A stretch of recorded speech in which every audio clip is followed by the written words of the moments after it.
Hello दोस्तों, आज की वीडियो में जो मैं आपको 4 वाक़यात सुनाने जा रहा हूँ, ये चारों वाक़यात हमें बज़ाहिर ईमेल मौसूल हुए हैं। बहुत इंटरेस्टिंग स्टोरीज़ हैं, लोगों की सच्चे वाक़यात हैं।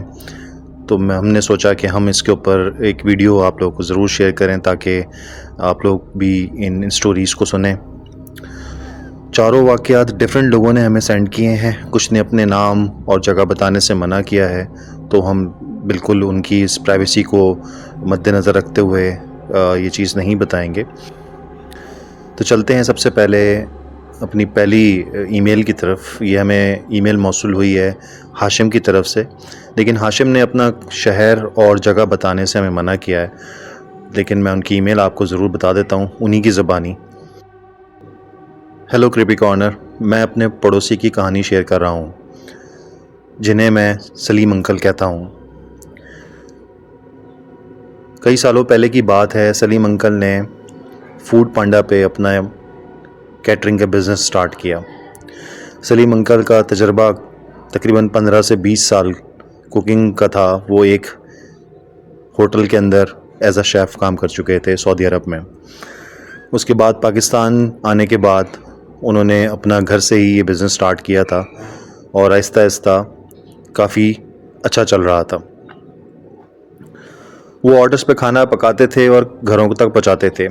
फूड पांडा का बिज़नेस उस वक्त बड़ा नया नया था, तो बहुत कम लोगों को उस बारे में पता था।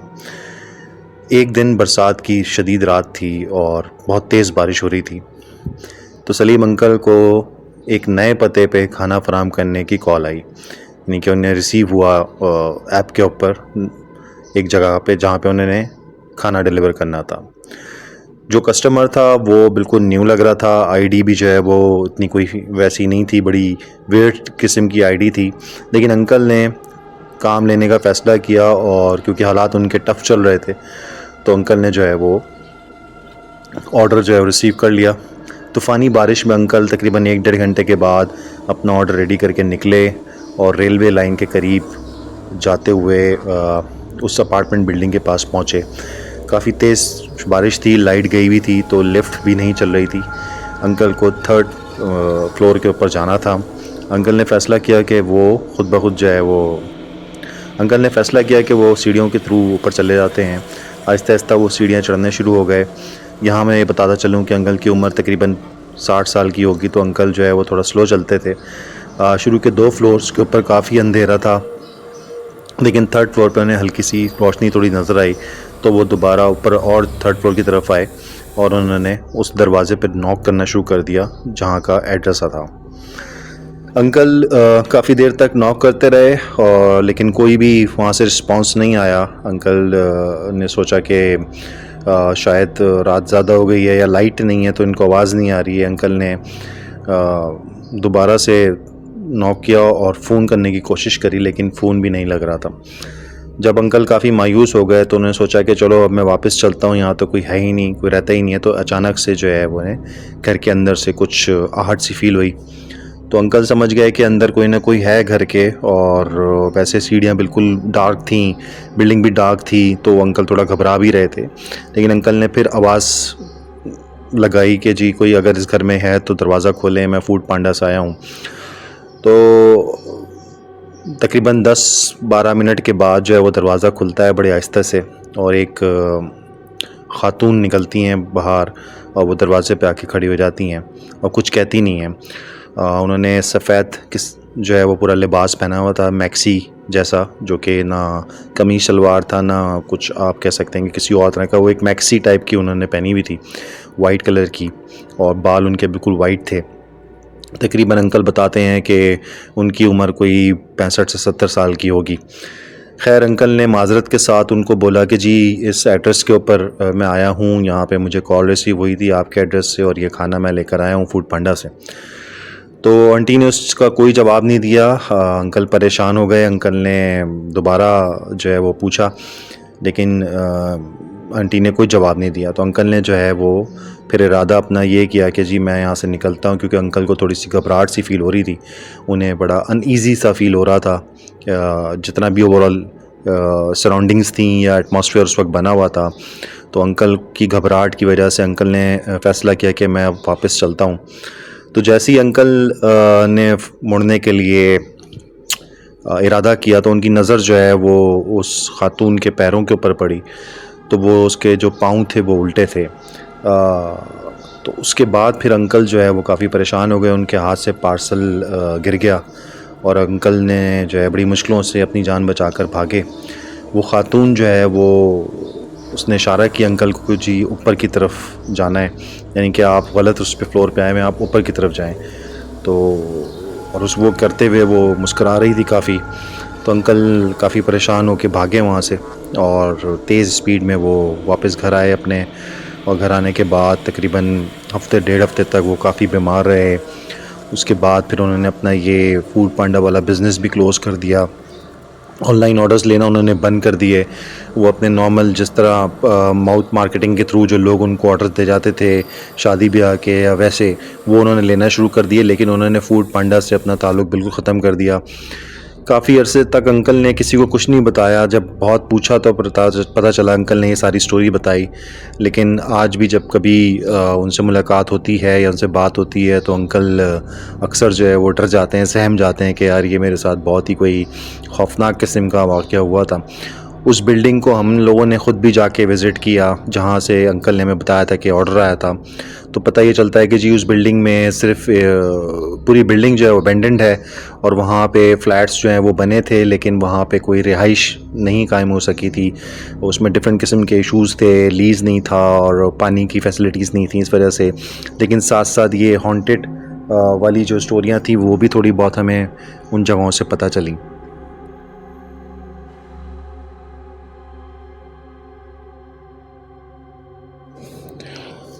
ये दूसरी ईमेल जो हमें मौसूल हुई है ये हमें लिखी है नौशीन ने, और ये लिखती हैं, चंद माह पहले मैंने एक बहुत ही खौफनाक तजर्बा किया। मैं सो रही थी और मेरे ख़्याल में ये स्लीप पैरालाइज़ का कोई अटैक था। मुझे याद है कि मैं अपने बिस्तर पर सोई पड़ी थी, रात के तकरीबन 2:30-3 बज रहे होंगे। अचानक से मेरी आँख खुली और मैंने एक स्याह धुंधली शय को अपने बिस्तर के बिल्कुल करीब देखा और मैंने देखा कि मैं ख़ुद बिस्तर से पैरों के बल से उठ रही हूँ। मुझे ऐसे महसूस हुआ जैसे मैं जाग रही हूँ, लेकिन मैं अपने जिस्म के किसी भी चीज़ को हिलाने से कासिर थी। मैंने अपने शौहर की तरफ हाथ बढ़ाने की कोशिश की, लेकिन जिस्मानी तौर पर हरकत नहीं कर पा रही थी। फिर मैंने देखा कि वो शय मेरे शौहर की तरफ बढ़ रही है, तो मैं काफ़ी ज़्यादा डर गई। उसके बाद फिर मुझे नहीं पता कि क्या हुआ। जब मेरी सुबह आँख खुली तो मुझे ये सारा वाक़या बिल्कुल अच्छी तरह से याद था। मैंने अपने शौहर से इस बारे में डिस्कस किया तो उन्होंने मुझे कहा कि ये कम सोने की वजह से और थकन की वजह से तुम्हें इस तरह की चीज़ हो जाती है, तो तुम घबराओ नहीं, ऐसी कोई भी बात नहीं है। लेकिन मैं परेशान थी। थोड़े अरसे के बाद तकरीबन 7 से 10 दिन के बाद मुझे फिर ठीक रात में उसी टाइम जो कि तकरीबन 3:20 होता है, मैं फिर से जाग गई। अच्छा, ये मेरे साथ तकरीबन चौथी या पाँचवीं दफ़ा था कि मुझे रात में सोते हुए ठीक टाइम पे मेरी आँख खुल रही थी और मुझे लगता था कि कमरे में कुछ न कुछ एक्टिविटी है, कोई और कमरे में मौजूद है। जब मैं ठीक रात में उसी टाइम पर 3:20 पर जागी और मैं बेडरूम के दरवाज़े के ऊपर देख रही थी, तो वहाँ पे मुझे उसी तरह का बिल्कुल स्याह धुंधला किस्म का एक फिगर नज़र आया और जिसकी लकीरें छत तक और दरवाज़े के फ़र्श तक फैली हुई थी। ये काफ़ी खौफनाक मंज़र था और मुझे ऐसा लगा जैसे वो जो कोई भी साया है वो उसकी ब्रांचेस जो हैं वो आहिस्ता आहिस्ता फैल रही हैं और पूरे कमरे को अपनी तरफ कर रही हैं। मैंने अपने फ़ोन की तरफ हाथ बढ़ाया। जब मैंने लाइट ऑन करी थी तो वो चीज़ जो है वो गायब हो गई। जैसे ही मैंने लाइट बंद करी तो वो चीज़ मुझे दोबारा से नज़र आने लगी। हमारे घर में आसपास कोई दरख्त भी नहीं है जिससे मैं ये अंदाज़ा लगा सकूं कि ये कोई दरख्त का साया था। ऐसा कुछ भी नहीं है। मैंने उसके बाद फिर लाइट जला के अपने शौहर को दोबारा जगाने की कोशिश करी, लेकिन वो इतनी गहरी नींद सो रहे थे कि उन्होंने मेरी बात को ज़्यादा अहमियत नहीं दी और मुझे जो है वो दिलासा दे के दोबारा करवट बदल के सो गए। लेकिन मैं पूरी रात जागती रही। मैं आज तक इस बात पे सोचती हूँ कि आखिर माजरा क्या हुआ है, मेरे साथ ऐसी क्या चीज़ है जो कि मुझे कुछ कुछ दिनों के बाद महसूस होती है।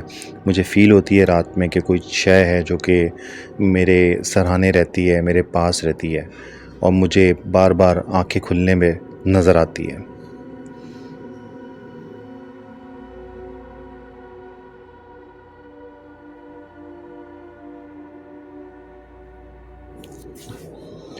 ये तीसरी ईमेल जो मैं आपको सुनाने जा रहा हूँ, ये हमें शुएब ने भेजी है लाहौर से। और शुएब का ताल्लुक़ जो है वो एक क्लोथिंग फर्म से है, जो कि एक बुटीक है जहाँ पे फैक्ट्री में वो काम करते हैं और काफ़ी जो है वहाँ पे एक्सपोर्ट मटेरियल के क्लोथ्स वगैरह बनते हैं, बच्चों के टी शर्ट्स और कैजुअल ड्रेसेस और इस तरह की सारी चीज़ें, बच्चों की, बड़ों की और उनकी। तो शुएब के पास काफ़ी ज़्यादा कलेक्शन होती है टी शर्ट्स की और बहुत सारी चीज़ों की। तो शुएब बताता है कि जी वो काफ़ी हैंडसम लड़का है, अराउंड 28-27 साल उसकी उम्र है और वो अपने आप को काफ़ी टिप टॉप में रखता है, नए नए कपड़े पहनता है क्योंकि उसको बहुत सारे कपड़े तो अपनी फैक्ट्री से ही मिल जाते हैं। तो लेकिन वो इस बात से परेशान है कि महीनों से उसके कपड़े गायब हो रहे हैं उसके घर से। तो शुएब इस बात पे काफ़ी परेशान था, तो उसने जो हमें ईमेल लिखी है वो मैं आपको पढ़ के सुनाता हूँ। हेलो कृपिका ऑनर, महीनों से मेरे कपड़े गायब हो रहे हैं, मेरी बीवी के नहीं, सिर्फ मेरे। पिछले महीने मैंने ख़ुद के लिए एक बहुत ही अच्छा सा टी शर्ट ख़रीदा जिसका रंग टील था। अगले 2 दिन पहनने से पहले ही वो गायब हो गया। हमारे पास बड़ा बेडरूम या घर नहीं है और हम सिर्फ अपने कपड़े अपने बेडरूम में रखते हैं। हमारे पास कोई और ऐसी जगह नहीं है कि जहाँ पे हमने अपने कपड़े रखे हों। या तो सामने कबर्ड है या फिर गंदे कपड़ों की एक टोकरी है जिसके अंदर वो कपड़े रख दिए जाते हैं। मैंने जब अपना टी शर्ट निकाला, उसको पहनने का लिए मैंने फ़ैसला किया कि मैं इस टी शर्ट को पहनता हूँ, तो उसके नेक्स्ट डे वो टी शर्ट जो है वो गायब हो गई और मैंने वहीं ड्रेसिंग टेबल के पास ही उसको हैंग किया था। मैंने अपनी बीवी से बहुत पूछा, उसने बोला कि नहीं, मैंने वो नहीं देखी, मुझे नहीं नज़र आई, लेकिन मैं श्योर था कि मैंने वो टी शर्ट निकाल के रखी थी कि मैं इसको कल पहनूँगा, और वो गायब हो गई। अच्छा, मैं यहाँ ये बताता चलूँ कि मेरी वाइफ जो है वो इतनी कोई माहिर नहीं है चीज़ों को रखने में। समटाइम्स वो भूल भी जाती है चीज़ों को रख कर, वो ख़ुद इतनी ज़्यादा अच्छी ऑर्गेनाइज़ नहीं कर पा रही होती है। तो ये सारी चीज़ें जो है वो मैं ख़ुद ज़्यादा देख रहा होता हूँ कि जब भी वो कपड़े धोती है तो उनको सेट करके रखना कबर्ड्स के अंदर, वो समझें कि मेरी ज़िम्मेदारी होती है। तो मैं अपना कबर्ड जो है वो ख़ुद ही सेट करके रखता हूँ और मुझे पता होता है कि मेरे कौन सी शर्ट, कौन सी पैंट किस कबर्ड में रखी हुई है और किस जगह पे रखी हुई है। तो मैं इस बात से बड़ा मेक श्योर होता हूँ। लेकिन अब मैं इन चीज़ों से काफ़ी परेशान हो गया हूँ क्योंकि ऐसा लगता है जैसे कोई भूत है जो कि हमारी चीज़ें छुपाता है हमारे घर से। जब भी मैं कोई चीज़ पहनने का इरादा करता हूँ तो वो आराम से नहीं मिलती। समटाइम्स वो गुम हो जाती है, हफ़्तों गुम रहती है। समटाइम्स ऐसा होता है कि वो 1-2 दिन के बाद हमें किसी न किसी जगह से मिल जाती है। जब भी मैं किसी भी कपड़ों का पहनने का सोचता हूँ, इरादा करता हूँ, तो उनमें से कोई ना कोई एक चीज़ गायब हो जाती है। फॉर एग्ज़ाम्पल, अगर मैंने ब्लैक जीन्स के साथ वाइट टी शर्ट पहनने का इरादा किया हुआ है तो कभी जीन्स गायब हो जाएगी या कभी शर्ट गायब हो जाएगी। मैं काफ़ी ज़्यादा मायूस हो चुका हूँ। ये हमारे घर में गैर मामूली वाक़यात नहीं है। अब तो ऐसा भी कुछ होने लग गया है कि आए दिन जो है कभी चीज़ें इधर से उधर होती हैं। वॉल क्लॉक्स हमारी टेढ़ी हो जाती हैं, चीज़ें घर में से काफ़ी गायब होती हैं।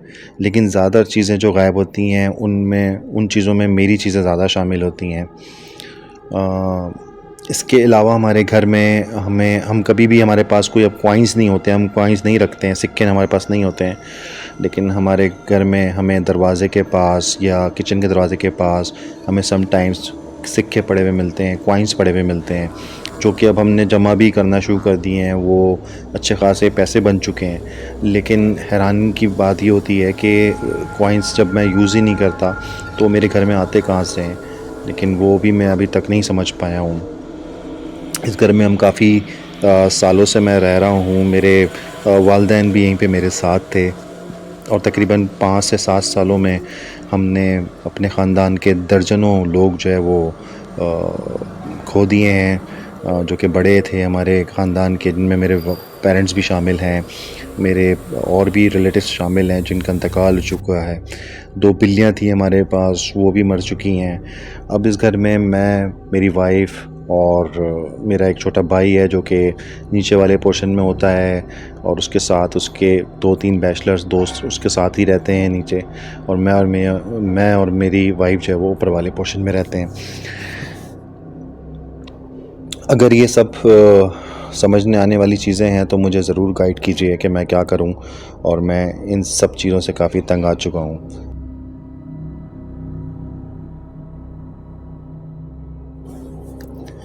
ये आखिरी ईमेल जो हमें भेजी है, इसमें भेजने वाली जो है इन्होंने अपना नाम बताने से मना किया है और अपनी जगह और शहर बताने से भी मना किया है। मैं आपको इनकी ईमेल इन्हीं की ज़बानी सुना देता हूँ। ये वाक़या तकरीबन 20 साल पहले का है, जब मेरी उम्र 14 साल थी।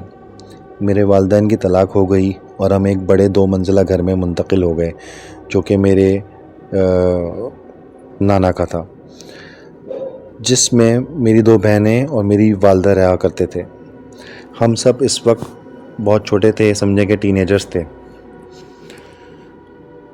हम जब यहाँ शिफ्ट हुए तो हमारे पड़ोसी बच्चे जो हमारे साथ शाम में अक्सर बाहर होते थे, उनमें से 2-3 बच्चों ने हमें बताया कि जो आपका घर जो है वो हॉन्टेड है, क्योंकि हमारा घर काफ़ी अरसे से बंद था। यहाँ पे नाना के इंतकाल के बाद कोई नहीं रहता था। तो जब मम्मी ने इसको दोबारा से रेनोवेट करा और हम लोग ने यहाँ पे रहना शुरू किया, तो ये घर तकरीबन 5 से 6 साल के बाद दोबारा खुला था।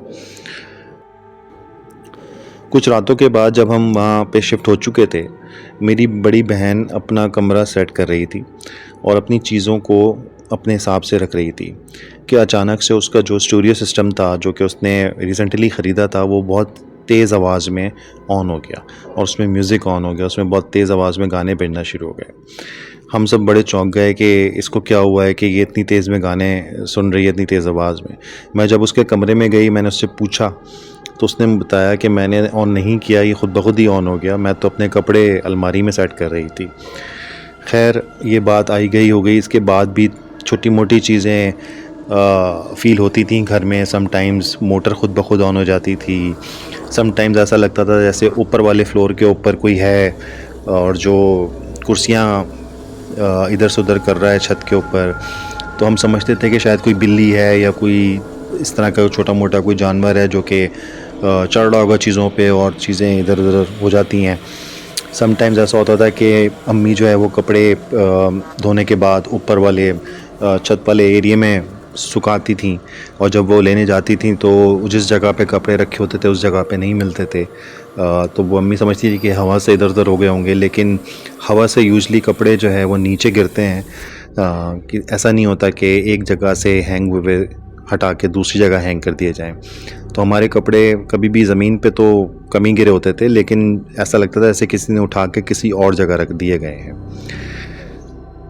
तो ऐसे और भी बहुत सारे वाक़यात पेश आए, लेकिन तकरीबन 2 साल बाद ऐसा हुआ कि हम एक रात, वीकेंड था, हम सब नीचे के थे और मैं अपनी मम्मी के साथ और मेरे साथ एक और जो मेरी बहन और भाई था, हम सब नीचे वाले बेडरूम में एक मूवी देख रहे थे और मेरी बड़ी बहन जो है वो किचन में थी। तो अचानक से हमें जो है बहुत ज़ोरदार से आवाज़ आई। तो हमें ऐसा लगा जैसे ऊपर छत पे जो है कोई बहुत ज़ोर से कूदा है। तो हम सब डर गए। हमने जो है वो आवाज़ें सुनी। मेरी बड़ी बहन भी किचन से आ गई और हम लोग भी लॉन्च में आ गए। इस वक्त तकरीबन रात के कोई 12:30 बज रहे होंगे। तो हमें काफ़ी खौफ फील हुआ।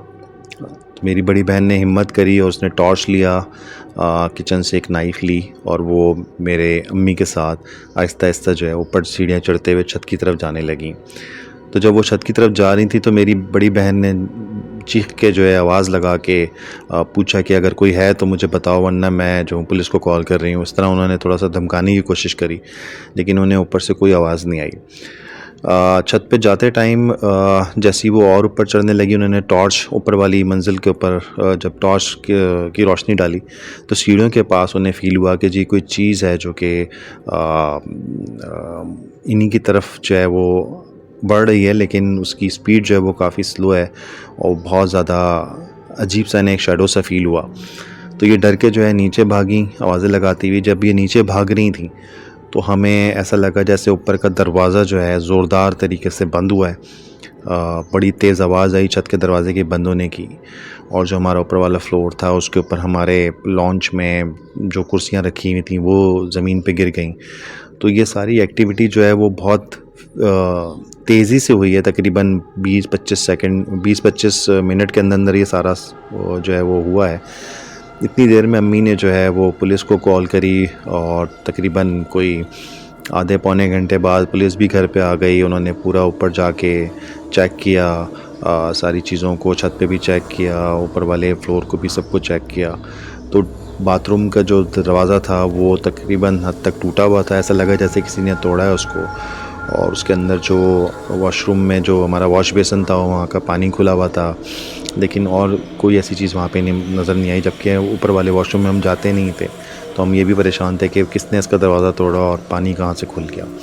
खैर पुलिस को वहाँ से कुछ नहीं मिला और फिर पुलिस वापस चली गई। अम्मी और हम लोग काफ़ी खौफज़दा हो चुके थे इस सारे मामले के बाद। फिर हमने ये डिसाइड किया कि इस घर को रेंट पे दे देते हैं और हम कहीं ख़ुद रेंट पे शिफ्ट हो जाते हैं। तो फिर हमने 1-1.5 महीने के बाद अम्मी ने रियल एस्टेट वालों से कांटेक्ट करके एक पार्टी मिली हमें और हम वहाँ से मूव हो गए। हमारे घर में कोई और लोग आ गए, हम वहाँ से शिफ्ट हो गए। लेकिन फिर भी जो है जो हमारे रेंट वाले लोग आए थे उन्होंने कभी हमसे कोई कंप्लेन नहीं करी कि उन्हें कुछ इस किस्म की चीज़ नज़र आई हो या इस तरह की कोई एक्टिविटी हो।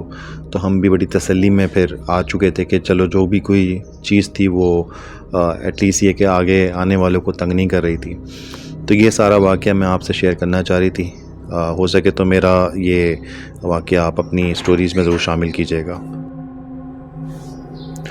तो दोस्तों आपको ये सारे वाक़यात कैसे लगे हमें कमेंट सेक्शन में ज़रूर बताइएगा। वीडियो को शेयर करें, लाइक करें। Thank you so much. और अगर आपके पास कोई ऐसे वाक़यात हैं तो हमसे ज़रूर शेयर करें हमारे ईमेल आईडी के ऊपर, हम उसको ज़रूर अपनी वीडियोस में शामिल करेंगे। Thanks for watching.